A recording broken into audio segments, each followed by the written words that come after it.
Kyle Martinez walked into the biggest room he had ever seen. The walls were made of something that looked like crystal but felt warm when he touched them. Strange lights moved across the ceiling like living things. This was the Galactic Council, chambers where 12 different alien species made decisions for the entire galaxy.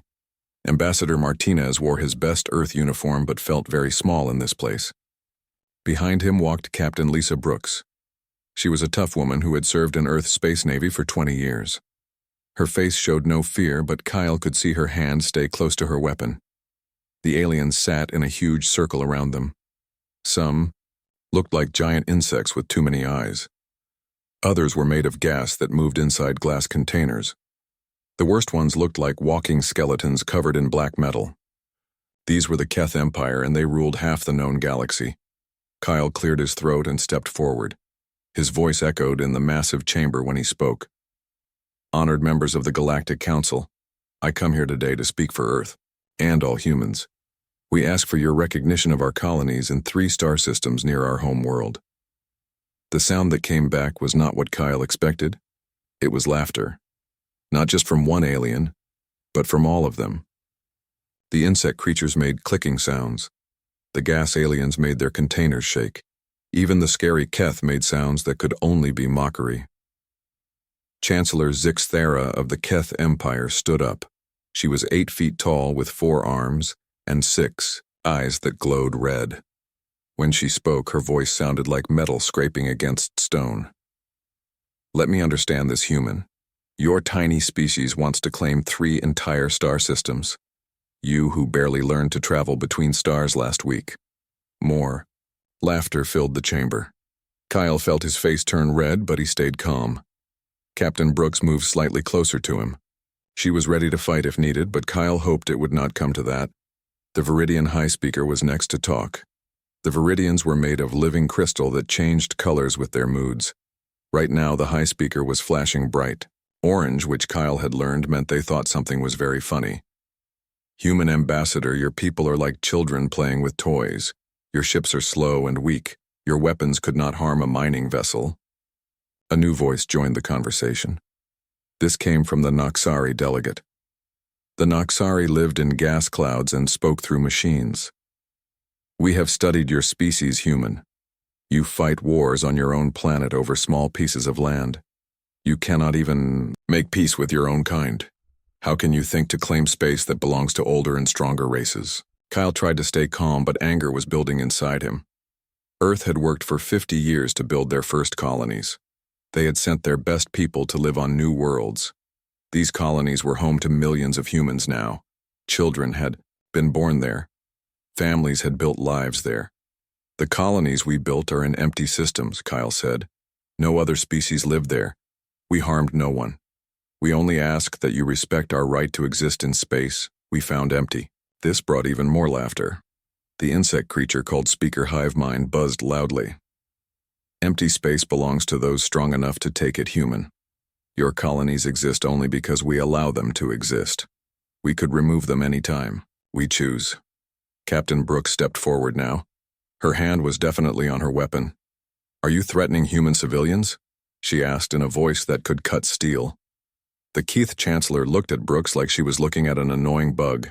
It is not a threat, human warrior. It is simply fact. Your entire species could be wiped out by one of our patrol fleets. You should return to your home system and be grateful we let you live there.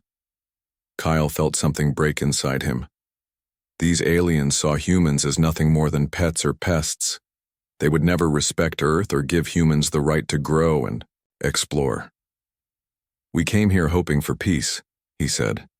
We offered friendship and cooperation, but I see that you only understand strength. The chamber erupted in even louder laughter. The gas aliens shook so hard their containers nearly fell over. The crystal aliens flashed colors so bright it hurt to look at them. The Keith Chancellor actually smiled, showing teeth like broken glass. Strength, she repeated. What strength could humans possibly have? Your largest warship is smaller than our shuttlecraft. Your best weapons are like toys to us. Return home. Human, before we decide to show you real strength. Kyle looked around the chamber one more time. He memorized every face and every species that was laughing at humanity. Then he turned to Captain Brooks. Record everything, he said quietly. Every word and every species that spoke today. Brooks nodded and touched a device on her belt. Already, done, Ambassador. Kyle turned back to face the aliens. You want to see human strength. You will get your chance. Earth remembers its friends and it remembers its enemies. Today you have chosen which one you want to be. The laughter got even louder as Kyle and Brooks walked out of the chamber. But Kyle was not angry anymore. He was thinking about a message he would send back to Earth. Admiral Jake Sullivan would be very interested to hear about this meeting. Back on Earth, Admiral Sullivan received the message 3 days later. He was a hard man who had fought in every major space battle in human history. As he watched the recording of the Galactic Council meeting, his face showed no emotion. But his aide, Commander Ryan Phillips, saw the Admiral's hands slowly form fists. When the recording ended, Sullivan was quiet for a long time. Then he turned to Phillips. Contact all fleet commanders, he said. Tell them it is time to implement Protocol 7. The galaxy wants to see human strength. Let us show them what they have been asking for. Phillips smiled as he sent the message. The aliens had made a very big mistake today. They thought humans were weak because Earth had always tried to make peace first. Soon they would learn that humans only seemed weak because they had never really tried to be strong. The mockery was over. Now the real work would begin. 3 months had passed since the Galactic Council laughed at humanity. Fleet Commander Keltheros of the Keth Empire decided it was time to teach these humans a lesson they would never forget. He stood on the bridge of his flagship looking at the 50 warships under his command. Each Keth warship was massive. They were built like flying cities with thick armor and weapons that could destroy planets. The smallest ship in his fleet was bigger than anything humans had ever built. Keltheros felt confident that this would be the easiest battle of his long career. Commander, his weapons officer reported, we are ready to jump to the human colony system. All ships report weapons charged and shields at maximum power. Keltheros nodded. The Keth had ruled space for 1,000 years. They had destroyed hundreds of species who dared to challenge them. These humans would be just another name added to the list of races who learned not to anger the Keth Empire. All ships jump to hyperspace, he ordered. Target the Kepler 442 system. We will remove these human pests and claim their colonies for the Empire. Space twisted around the Keth fleet as they entered hyperspace. In moments they would arrive at the human colony, and this annoying problem would be solved forever. Captain Nicole Baker stood on the bridge of the USS Defiance watching her sensor displays. She commanded a small patrol group of 6 Earth destroyers. Her ships were fast and well armed, but they looked like toys compared to what was coming. Captain, her tactical officer Lieutenant Ben Carter called out. Hyperspace disturbance detected, multiple large contacts emerging from jump space. The space in front of them exploded with light as 50 Keth warships dropped out of hyperspace. Each enemy ship was 10 times bigger than Baker's destroyers. The Keth fleet formed up in a battle line that stretched for hundreds of miles. My God, Carter whispered. How are we supposed to fight that? Baker smiled, but her smile was not friendly. The same way David fought Goliath, Lieutenant, with the right weapon in the right place. She opened a channel to all her ships. All vessels, this is Baker. Execute Protocol 7. Let them get close but do not engage until I give the word. On the surface of Kepler 442b, Dr. Amanda Foster watched the battle beginning in space above her colony. She was hidden in a research facility that looked like a simple mining station. Around her, dozens of scientists worked frantically at computers and strange machines. Doctor, her assistant called out. The Keth fleet is moving into position. Should we activate the defensive systems? Foster shook her head. Not yet. Captain Baker knows what she is doing. We wait for her signal. The Keth fleet moved forward. Slowly. Commander Keltheros wanted to savor this moment. These human ships were so small and pathetic. He almost felt sorry for the crews who were about to die. Open a channel to the human ships, he ordered. Let me speak to their commander. The communication system crackled, and then Captain Baker's face appeared on his screen. She was a middle-aged woman with gray hair and hard eyes. She did not look afraid, which surprised Keltharos. "Human Commander," he said in his most threatening voice. "I am Fleet Commander Keltharos of the Keth Empire. You will surrender immediately and evacuate this system. If you refuse, we will destroy your ships and bombard your colonies until nothing remains." Baker looked at him calmly. "Commander Keltharos, I am Captain Nicole Baker of the Earth Space Navy. We will not surrender and we will not evacuate. If you want this system, you will have to take it from us." Keltharos laughed. The sound was like metal being crushed. "Your bravery is admirable, human but also foolish. Look at my fleet. Look at your tiny ships. You cannot possibly win this battle." "Maybe not," Baker replied, "but we can make you pay a price you never expected." The transmission ended and Keltharos shook his head. Humans were either very brave or very stupid. Soon, it would not matter which. "All ships target the human vessels," he commanded. "Fire when ready." The lead Keth battleship opened fire with weapons that could melt asteroids. Energy beams bright as stars lanced out toward the USS Defiance. Everyone on both fleets expected to see the human destroyer vaporized instantly. Instead, something impossible happened. The energy beams hit the human ship and simply bent around it like water flowing around a rock. The deadly weapons that should have destroyed the Defiance completely harmlessly dispersed into space. "What?" Keltharos roared. "That is impossible.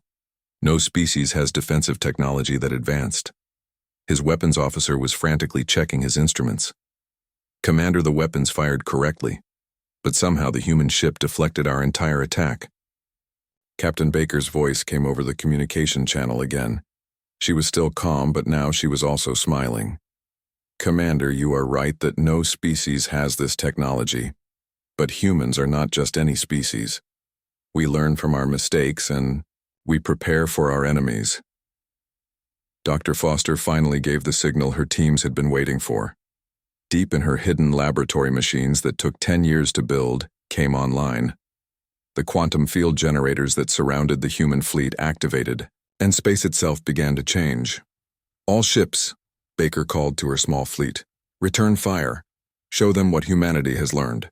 The human destroyers opened fire, but their weapons were like nothing the galaxy had ever seen. Instead of energy beams or solid projectiles, they fired streams of crystallized dark matter. The exotic weapons punched through Keth shields like they were made of paper. 3 massive Keth warships exploded in brilliant flashes of light. The ships that had seemed so powerful and invincible were torn apart by weapons that should not exist. "Impossible," Keltharos screamed. "Dark matter cannot be weaponized. The physics do not allow it." "The physics you know do not allow it," Baker corrected him. "But humans approach science differently than other species. We do not accept that something cannot be done. We find a way to do it anyway." More human destroyers fired, and more Keth ships died. The aliens who had come to destroy a human colony were learning that they had made a terrible mistake. Back on Earth, General Patricia Chen watched the battle from the Pentagon Command Center. Beside her, Dr. Stephen Walsh monitored the performance of humanity's secret weapons. "Phase 1 is successful," Walsh reported. "The dark matter weaponry is working perfectly. Their shields cannot adapt to something their science says is impossible." Chen nodded grimly. "Contact Ambassador Martinez. Tell him it is time for Phase 2 of the plan." In the battle above Kepler 442b, Commander Keltharos watched his fleet being destroyed by tiny human ships. Half his vessels were already gone and the rest were taking heavy damage. "All ships retreat," he finally ordered. "Jump to hyperspace immediately." But Captain Baker was not finished with them yet. "Fire the quantum torpedoes," she commanded. New weapons launched from the human ships. These were not solid projectiles, but distortions in space itself. They followed the fleeing Keth ships into hyperspace, and several more enemy vessels exploded even as they tried to escape. When the battle ended, only 20 Keth ships survived out of 50 that had come to destroy the human colony. They limped back to their space carrying news that would shock the entire galaxy. Dr. Foster emerged from her laboratory as the last enemy ship disappeared. Around her, the scientists cheered, but she remained serious. This was only the beginning. Soon every species in the galaxy would know that humanity was no longer something to laugh at. The age of human weakness was ending. The age of human strength had begun. News of the Keth defeat spread across the galaxy faster than anyone expected. In the Galactic Council chambers, the same aliens who had laughed at humanity 3 months ago now sat in worried silence. The insect creatures clicked nervously. The gas aliens swirled in agitated patterns. Even the mighty Keth representatives looked shaken. Ambassador Kyle Martinez stood before them again, but this time nobody was laughing. He looked exactly the same as before, but everything else had changed. The aliens who had dismissed him as a primitive pest now watched him with something that looked very much like fear. Honored members of the Galactic Council, Martinez began in the same calm voice he had used months ago. I have returned to discuss the territorial claims of humanity. I hope you are now prepared to listen more carefully to what Earth has to say. Chancellor Zixathera of the Keth Empire stood up slowly. Her 6 eyes were dim and her forearms trembled slightly. Human Ambassador, the destruction of Fleet Commander Keltheros was an act of war against the Keth Empire. You will explain how your primitive species acquired weapons that our science says cannot exist. Martinez smiled, but it was not a friendly expression. Chancellor, I think you misunderstand the situation. Commander Keltheros brought 50 warships to destroy a peaceful human colony. We defended ourselves. If that was an act of war, then the Keth Empire started it. The Viridian High Speaker flashed angry red colors. Your weapons violate the fundamental laws of physics. Dark matter cannot be stabilized or weaponized. It is impossible. Impossible according to your understanding of physics, Martinez corrected. But humans have always had a different approach to science.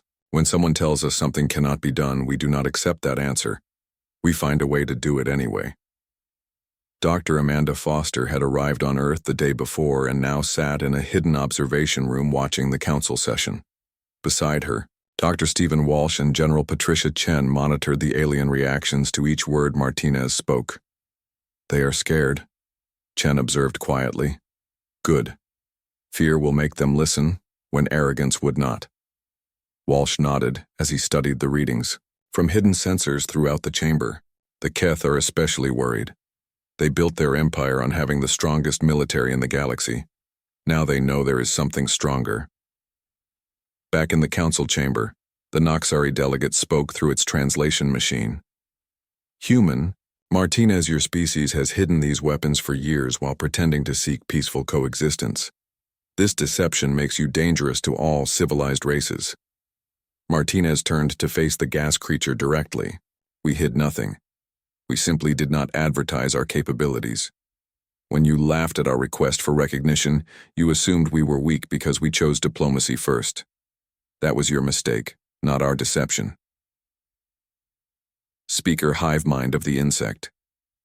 Race buzzed loudly. If humans possess such advanced weapons, why did you not use them during your first visit to this chamber? Why allow us to dismiss you if you could have forced our compliance? Because humans prefer peace to war, Martinez answered. We hoped the galaxy would accept us as equals without the need for violence. We were wrong. The galaxy only respects strength, so strength is what we will show you. The chamber fell silent for a long moment. Then Chancellor Zixathera spoke again. Her voice was quieter now and much less confident than before. What exactly are you proposing, human? Martinez pulled out a data tablet and began reading from it. Earth claims permanent sovereignty over the 3 systems we have already colonized. We also claim exclusive mining rights in 12 additional systems that we have surveyed. In return, we offer trade agreements and mutual defense pacts with any species willing to recognize our territorial claims. And if we refuse? Asked the Viridian High Speaker. Martinez looked up from his tablet. Then you will discover that the weapons you saw at Kepler 442 were only the beginning. Humanity has prepared for the possibility that the galaxy would choose confrontation over cooperation. Admiral Vincent Torres received the transmission from the council chambers aboard his flagship, hidden in the asteroid belt of the Sol system. Around him, dozens of Earth warships waited in perfect silence. These were not the small destroyers that had fought the Keth. These were humanity's real war fleet built in secret over 10 years. Commander Helen Clark entered the bridge carrying the latest intelligence reports. Admiral, the alien governments are in emergency session. Our spy network reports they are considering a joint military response to human expansion. Torres studied the holographic display showing human space and the surrounding alien territories. How many ships are they planning to send?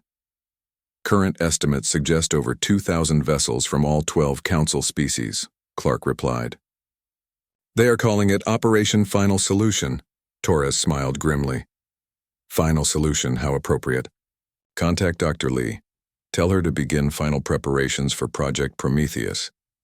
Deep in Earth's most secret research facility, Dr. Janet Lee received the Admiral's message.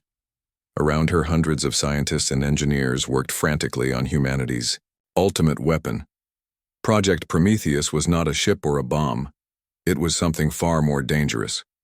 All teams report status, Lee called out over the facility intercom. Quantum resonance amplifiers are online, came the first response. Neural, network synchronization at 98%, reported another team. Galactic positioning satellites have confirmed target locks on all major fleet formations, added a third voice. Lee nodded with satisfaction. Humanity's greatest secret was almost ready. When the aliens came with their overwhelming numbers, they would discover that sometimes being outnumbered was exactly where humans fought best. Back in the council chambers, Martinez was finishing his presentation. The choice is simple. Accept humanity as an equal member of the galactic community, or face the consequences of treating us as enemies. The alien representatives looked at each other uncertainly. They had ruled the galaxy for thousands of years. No single species had ever challenged all of them at once. But these humans seemed confident that they could fight the entire galaxy and win. We need time to consider your proposal, Chancellor Zixthera finally said. Martinez checked his watch. You have 72 hours. After that, Earth will assume you have chosen war over peace and we will act accordingly. As Martinez left the chamber, the aliens began arguing among themselves. Some wanted to accept the human demands. Others insisted that no primitive species should be allowed to dictate terms to the galactic community. The argument grew heated, as species that had cooperated for centuries began to turn on each other. Captain Tracy Lopez commanded the USS Retribution at the edge of human space. Her ship was part of Earth's visible fleet positioned to make the aliens believe they knew where all the human forces were located. It was a deception that would soon prove crucial. Captain, her communications officer reported, we are detecting massive fleet movements throughout alien space. It looks like they are gathering every warship they have. Lopez nodded. Expected. Make sure we look worried and send requests for reinforcements on frequencies we know they are monitoring.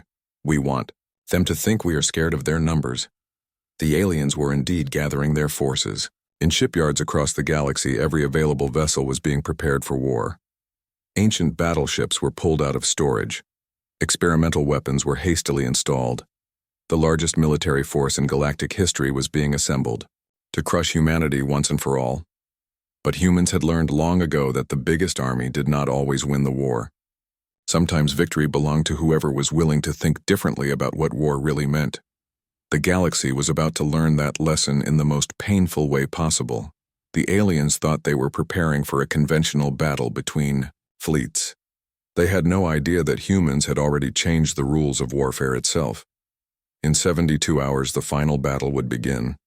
The aliens were confident in their numbers and their technology. Humanity was confident in something far more dangerous than weapons or ships. They were confident in their ability to do what everyone said was impossible. The 72 hours passed quickly. The Galactic Council sent their answer to Earth, and it was exactly what humanity expected. They would not recognize human territorial claims. They would not accept Earth as an equal member of the galactic community. Instead, they chose war. Admiral Vincent Torres read the alien response aboard his flagship hidden deep in the asteroid belt. Commander Helen Clark stood beside him along with the other senior officers of Earth's secret fleet. These were ships the galaxy had never seen, and weapons they could not imagine. So they want to fight, Torres said calmly. Very well. Signal all hidden fleets to move to final positions. Contact Dr. Lee and tell her to prepare Project Prometheus for activation. Clark checked her reports from the spy network humanity had built throughout alien space. Admiral, our intelligence confirms they have assembled over 2,000 ships. Every major species has contributed their most advanced warships. This is the largest military force ever gathered in galactic history. Torres looked at the holographic display showing the massive alien armada. Ships from 12 different species formed a fleet that stretched across light years of space. Each vessel was crewed by experienced warriors who had conquered dozens of worlds. They think numbers will win this war, Torres observed. They are about to learn that humans fight differently than other species. Deep underground on Earth, Dr. Janet Lee made final preparations for humanity's ultimate weapon. Project Prometheus was not something that could be seen or touched. It was a network of quantum field generators hidden throughout human space and beyond. Alien ships entering the affected area would find their own technology turned against them. All stations report ready, Lee announced to her team. Quantum resonance field is stable across all target zones. We are prepared to demonstrate why underestimating humanity was the galaxy's greatest mistake. Captain Tracy Lopez commanded the USS Retribution at the edge of human space, where the visible Earth fleet waited. Her 40 ships looked pathetic compared to the alien armada, but that was exactly what humanity wanted. The aliens needed to believe they were facing conventional resistance. Captain, her tactical officer reported. Long-range sensors detect the alien fleet moving toward our position. Estimated arrival in 6 hours. Lopez nodded. Signal all ships to prepare for battle. Make sure our communications are on frequencies the aliens can monitor. We want them to hear how scared we are of their overwhelming numbers. The deception was crucial. Every alien species had to believe they were winning until the moment Project Prometheus activated. Then they would discover that their entire understanding of warfare was wrong. On the bridge of the alien flagship Coalition, Commander Velthera studied the tactical displays showing the approaching battle. She commanded ships from all 12. Council species united in their determination to crush humanity forever. Commander, her intelligence officer reported. We have intercepted human communications. Their fleet appears to be only 40 ships concentrated near the Proxima Centauri system. They are requesting reinforcements, but none are coming. Velthera smiled with satisfaction. Excellent. The humans finally realize they cannot stand against the combined might of the galaxy. This battle will be over quickly. Her fleet included the most powerful warships ever built. Keth battlecruisers with planet-killing weapons. Viridian crystal ships that could manipulate gravity itself. Noxari gas vessels that could phase through solid matter. Together they were unstoppable. All ships prepare for final approach, Velthera commanded. Today we end the human threat once and for all. But humanity had prepared for this moment far longer than the aliens realized. Captain Craig Murphy oversaw the final preparations from his secret control center hidden in the asteroid belt. Around him, quantum computers calculated the exact positions of every enemy ship. All amplifier stations report ready, Murphy announced. Project Prometheus is fully operational and awaiting activation command. The alien fleet dropped out of hyperspace in perfect formation near Proxima Centauri. 2,000 warships arranged in battle groups by species created a sight that would have terrified any conventional enemy. The human fleet looked like a small island about to be swallowed by a metallic ocean. Coalition Commander Velthara opened a channel to the human ships. Captain Lopez's face appeared on her screen, looking appropriately worried about the overwhelming odds she faced. Human Commander, Velthara announced. I am Coalition Commander Velthara, speaking for all civilized species in the galaxy. You will surrender immediately and submit to judgment for your crimes against galactic peace. Lopez managed to look defiant despite her apparent hopeless situation. Commander, we will not surrender. Earth's colonies are our home, and we will defend them with our lives. Then you will die for nothing, Velthara replied. Your 40 ships cannot stand against 2,000. This is not bravery. This is suicide. Maybe, Lopez admitted, but humans have never been good at accepting defeat. We prefer to make our enemies pay the highest price possible. The transmission ended, and Velthara shook her head. These humans were brave but stupid. Soon, they would learn that courage meant nothing against overwhelming firepower. "All ships target the human fleet," she commanded. "Prepare to fire on my signal."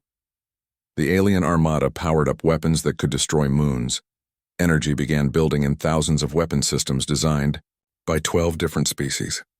In moments, the human fleet would be vaporized and this annoying war would be over.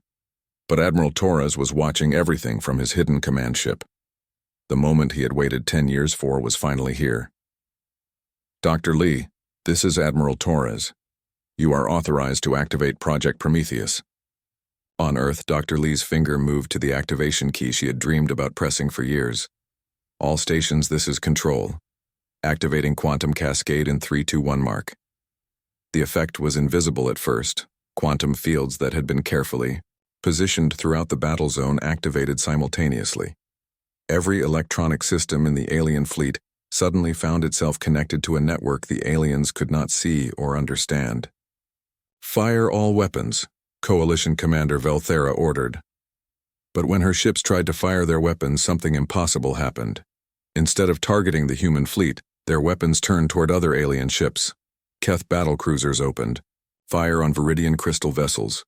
Noxari gas ships attacked insect hive vessels. The entire alien armada began destroying itself. "What is happening?"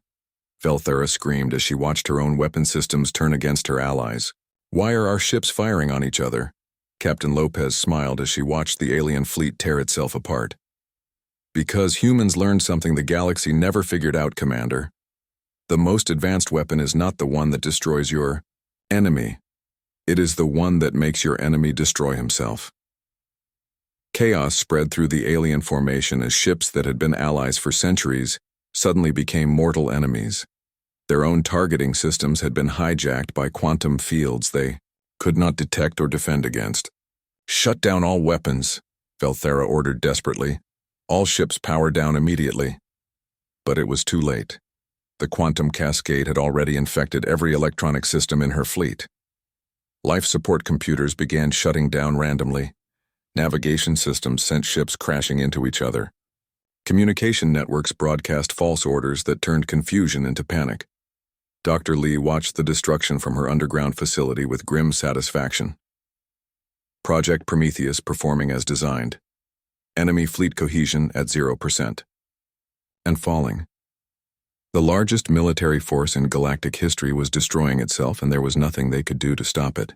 Humanity had turned the aliens' own technology against them, using principles of quantum mechanics that their science insisted were impossible.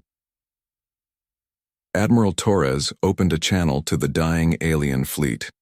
His voice was calm and professional as he spoke to beings who had dismissed humanity as primitive just hours before. "Coalition Commander Velthara, this is Admiral Vincent Torres of the Earth Space Navy. Your fleet is finished. Order your surviving ships to surrender, or watch them all die." The age of alien dominance was ending in flames of their own making. The species who had laughed at Earth's threat were learning that humans fight wars in ways the galaxy had never imagined possible. The battle lasted 18 minutes. When the quantum cascade finally ended, 2,000 alien warships had been reduced to floating debris and emergency escape pods. Not a single human vessel had fired a shot in the final engagement. The galaxy's mightiest armada had destroyed itself using weapons turned against them by technology they could not understand. Coalition Commander Velthara sat in her damaged command center, surrounded by the wreckage of what had been the most powerful military force in known history. Half her bridge crew was dead. Her ship was barely functional. Around her, the survivors of 12 species tried to comprehend what had just happened to them. "Status report," she called weakly. Her tactical officer checked his damaged instruments with shaking hands. "Commander, we show less than 200 ships still capable of movement. Over 1,800 vessels have been destroyed or disabled. Casualty estimates are in the millions." Velthera closed her eyes. The greatest military disaster in galactic history had taken less than 20 minutes. An armada that should have easily crushed humanity had instead annihilated itself while the human fleet watched safely from a distance. Admiral Torres broadcast on all frequencies, so every surviving alien could hear his words. This is Admiral Vincent Torres to all alien vessels. You have 60 seconds to power down your weapons and surrender unconditionally. Any ship that does not comply will be destroyed. The remaining alien commanders looked at their ruined fleets and made the only choice they could. One by one, the battered survivors shut down their weapons and signaled surrender. The war that was supposed to end human expansion had instead ended alien dominance of the galaxy. Captain Craig Murphy watched the surrender from his hidden control center in the asteroids. Around him, the scientists and engineers who had built Project Prometheus celebrated quietly. They had just witnessed the most complete military victory in human history. All quantum field generators are shutting down, Murphy reported. Project Prometheus has completed its mission. The alien fleet is no longer a threat to anyone. Dr. Janet Lee received the confirmation from Earth's underground command center. 10 years of secret research and development had led to this moment. Humanity had not just won a battle. They had changed the nature of warfare itself. Send a message to Ambassador Martinez, Lee instructed her communications team. Tell him the galaxy is ready to listen to reason. 3 days later, Kyle Martinez walked into the Galactic Council chambers for the third time. But now everything was different. The aliens who had once laughed at humanity sat in stunned silence. Many of the seats were empty because their representatives had died in the battle. The few surviving council members looked at Martinez with a mixture of fear and respect. They finally understood that humans were not the primitive species they had believed. Earth had proven that being underestimated was sometimes the greatest advantage of all. Honored members of the Galactic Council, Martinez began in the same calm voice he had always used. I have returned to finalize the territorial agreement between Earth and the galaxy. Chancellor Zix Thara of the Keth Empire looked much older than she had just days before. Her 6 eyes were dim and her forearms trembled as she spoke. Human Ambassador, the Keth Empire formally recognizes Earth's sovereignty over all claimed systems. We also offer a full military alliance and trade partnership. The Viridian High Speaker flashed submissive blue colors. The Viridian Republic agrees to all human territorial demands. We request permission to establish diplomatic relations and cultural exchange programs. One by one, each surviving species offered similar agreements. The aliens who had once dismissed humans as pets or pests now competed to offer the most generous terms of friendship and cooperation. Martinez listened to each offer carefully, but his expression remained neutral. Earth appreciates these gestures of goodwill. However, our terms have changed since our last meeting. The chamber fell silent. The aliens waited nervously to hear what price humanity would demand for their victory. Earth claims permanent sovereignty over 15 star systems instead of the original 3, Martinez announced. We also require exclusive mining rights in 30 systems and unrestricted passage through all major space lanes. And in return, asked the Noxari delegate through its translation device. Martinez smiled for the first time since entering the chamber. In return, Earth offers protection to any species that accepts our terms. The galaxy has seen what human technology can do to enemies. We prefer to show you what it can do for friends. The vote was unanimous. Every surviving council member accepted the human terms without debate. They had learned that refusing humanity's offers led to consequences they could not survive. Admiral Torres received the news aboard his flagship as the hidden human fleet began returning to base. The war that was supposed to destroy humanity had instead established Earth as the most powerful force in the galaxy. Commander Helen Clark brought him the final casualty reports. Admiral total human losses were 0 killed and 0 wounded. The alien coalition lost over 2 million military personnel and 70% of their combined fleet strength. Torres nodded grimly. Victory always comes at a price. The aliens paid it, so we did not have to. Dr. Amanda Foster returned to her research station on Kepler 442b where the war had begun. The colony that the Keth had tried to destroy was now the capital of human space in the outer systems. Children played in parks while their parents worked to build a better future. Doctor, her assistant asked, what do we do with the quantum weapons technology now that the war is over? Foster looked out at the peaceful colony where families had built new lives far from Earth. We keep developing it. Peace is wonderful, but it only lasts as long as people remember the cost of war. Captain Tracy Lopez commanded the USS Retribution as it patrolled the borders of human space. Her ship was no longer pretending to be weak.